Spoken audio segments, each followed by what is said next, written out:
Good day, brothers and sisters. This is your host, Job Moraga from Marang Spiritual Ministries. Today, brothers and sisters, I want to talk about a very important topic. I guess I was supposed to have recorded this particular message a long time ago, but for some reason, I took it for granted that it will be what it is. And of course, I want to talk about what Jesus spoke about also, about a prophet not being honored in his home or in his own hometown. So, brothers and sisters, we know that we are raised by a village. We know that people know us. They tend to classify who we are as we grow up. And of course, they look at our backgrounds, how we were raised. And to them, brothers and sisters, you never change. You remain the same. And I don't blame anybody. However, I do believe that while we are raised by a village, at the very least, the village should also take into account our individual characters as to who are we, what is it that we're capable of, and so on. So where am I going with this, brothers and sisters? I remember when my spiritual journey started, I remember that the two anchor women in my life, my wife and my mother, I think they were also rattled. When my journey began, my own mother was not sure what was going on. She thought that I was going through some satanic attack. My wife was confused because she knew this husband, and overnight he became something else that he never knew. But I remember that fateful day where I went home to visit my mother. We had these COVID restrictions. So I went home to visit my mother, and we had a long chat about what I was going through. Of course, she was concerned like any other parent would be. And then late in the evening, we decided to pray. And I don't know why on that day we decided to pray outside of the house in the open. So we prayed there, and as we were praying, and the reason why we prayed late that night, I remember now, is because my relatives, most of my relatives came, and one thing led to the other, and by the time they left, it was late. So anyway, we prayed, and as we were praying outside, this mighty wind came. It ripped between us, between my mother and I. And she stood up and she said, "Let's go into the house." And I wrote about it in the book. I was supposed to protect my mother, but she pushed me into the house. And she said, "Don't look back, don't look back." She pushed me into the house. And then 5 minutes later, imagine, brothers and sisters, I was like 300 kilometers away from home, my house in Johannesburg. So 5 minutes later, my wife phones me and she says, "Look, there's a problem at home. There are footsteps everywhere in the house. We just hear footsteps everywhere." And I asked her, I said, "Are all the windows closed?" And as I tried to call security and ask them to go and check, the call got cut. And then after 5 minutes again, she called back and she said, "Look, we managed to garner some courage, and we went downstairs to check what was going on." She was with my daughter. We went downstairs to check what was going on, and as they were walking through the house, the footsteps were still there. And then that got my wife and my mother convinced that there was another force at play. And from that day, they believed me because they knew that I was not making it up. Fine. With my wife, there's been many other instances where, for instance, the Lord showed her that no, he's not making it up. And the very same mighty wind, I call it mighty wind, I call him mighty wind because it's one of the ways that perhaps I should explain it so that those who do not understand what I'm talking about can understand. And as I said, she's a witness. She can, whenever she's ready, the day that she's ready, she wants to say something, she can. But anyway, so brothers and sisters, I just happened to speak to somebody from home, and this particular person was saying that, hey man, the people at home thinks that you're making everything up, and of course I was not surprised, but I was a bit hurt that these are the people who know me. These are the people that grew up with me, and they should know that regardless of how desperate I would be, whatever desperation means, regardless of that, I wouldn't make up something like this. I wouldn't just wake up one day and say that, oh, I've seen Jesus, I see angels. What would I really want to achieve by doing that?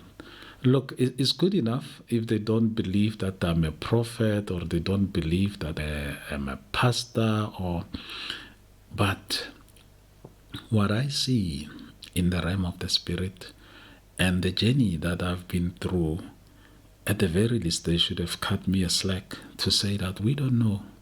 So anyway, somebody was saying to me that, of course, there are people who are saying that it's all made up.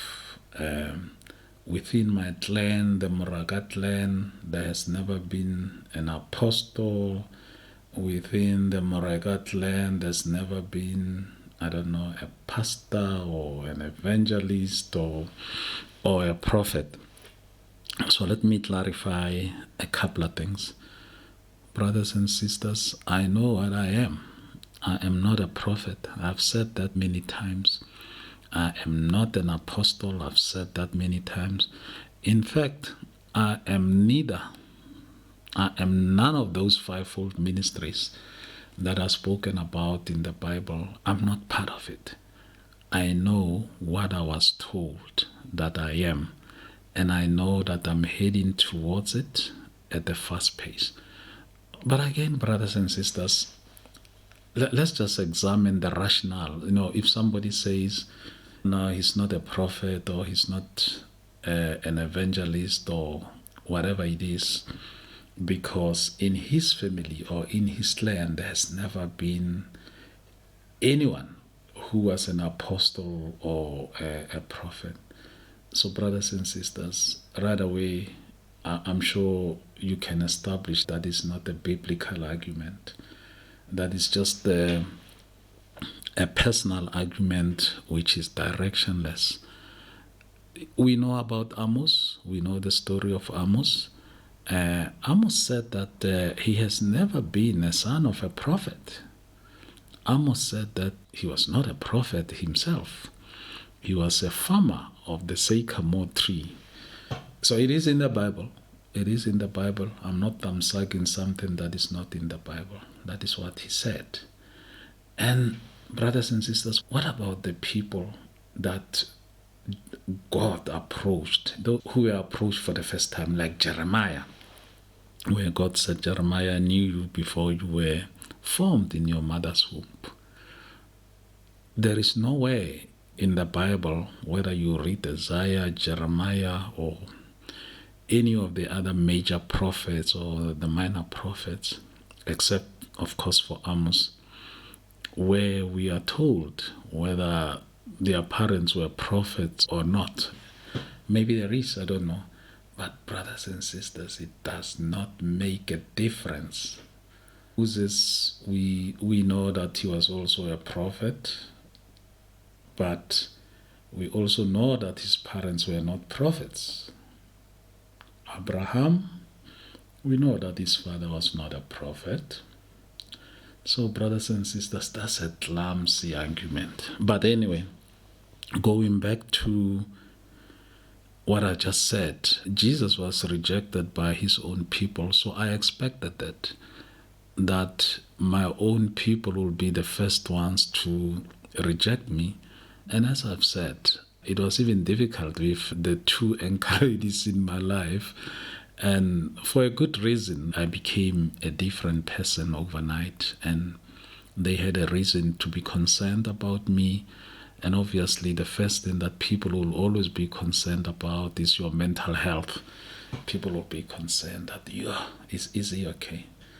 So, brothers and sisters, I am super fine. And to you back home, Kraluk, I am super fine. I am not making it up.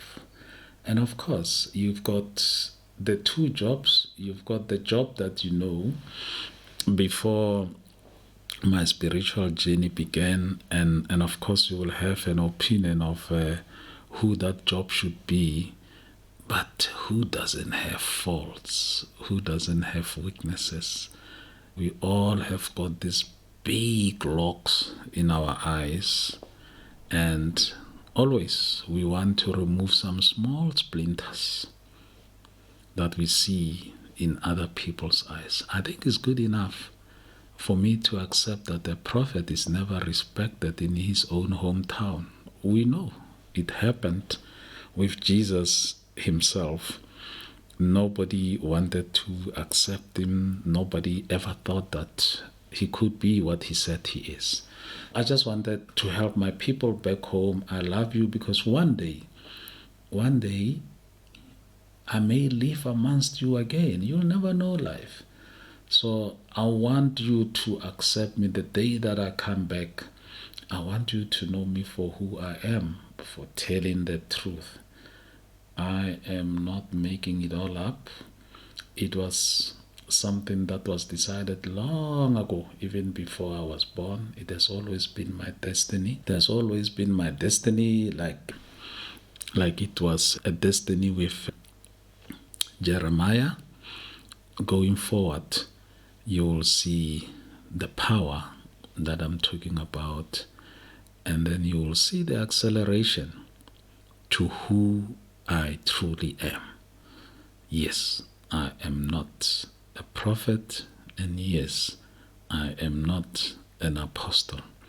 But in the Bible, you do know that anybody who spoke on behalf of the Father was considered a prophet.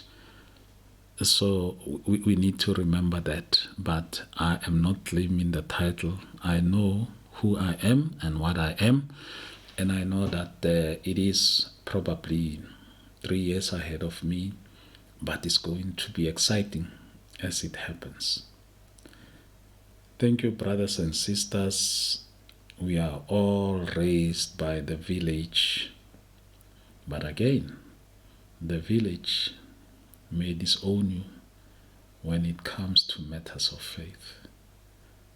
But thank you nonetheless, brothers and sisters. Your host, Job Moraga from Marang Spiritual Ministries. I am not expecting my hometown to believe who I am or what I am, but I do expect my hometown to respect what I say I am. Thank you, brothers and sisters.